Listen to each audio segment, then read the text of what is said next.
How did you survive guard duty without going crazy? By going just a little bit crazy on purpose. Midnight shifts were the worst. Nothing but moonlight on the wire, boots crunching gravel, and your brain slowly convincing you that every shadow was moving. I learned quickly that silence is the real enemy, so I started talking about things. The fence post, the sandbags, even the MRE box I kept by my feet. Gave them names too. Wilson the post, Carl the sandbag. Once I even promoted Carl to sergeant after he blocked the wind from hitting me in the face all night. The trick was routines.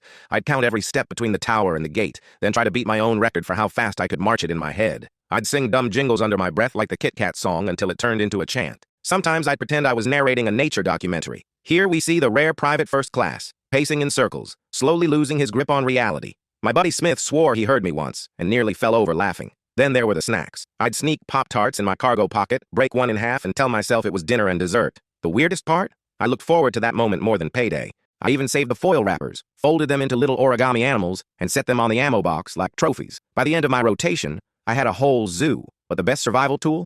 Talking nonsense with whoever was stuck on shift before me. We'd swap the dumbest theories, like if pigeons were secretly drones, or which MRE entree could be used as currency in the apocalypse. Once I told him spaghetti MREs were basically field Bitcoin. He nearly choked on his coffee. I won't lie, guard duty had its moments of paranoia. Every rustle in the bushes made my heart slam. But it was the ridiculous stuff. The made-up games, the bad jokes, the Pop-Tart zoo that kept me sane, or at least just crazy enough to get through it. And when the sun finally rose, that was the real reward. After hours of freezing in the dark, the first strip of orange sky felt like winning the lottery. I'd salute it like it was the commander-in-chief himself. Sometimes I'd even whisper, "We made it, Carl," patting the sandbag like he was my battle buddy. Looking back, those long, boring nights were where I learned something important. Boredom doesn't beat you if you're willing to look stupid enough to fight back. And in the military, that's basically a superpower. Even now, years later, if I'm stuck waiting in line at the DMV, I catch myself folding receipts into paper cranes and laughing like I'm back on the wire again.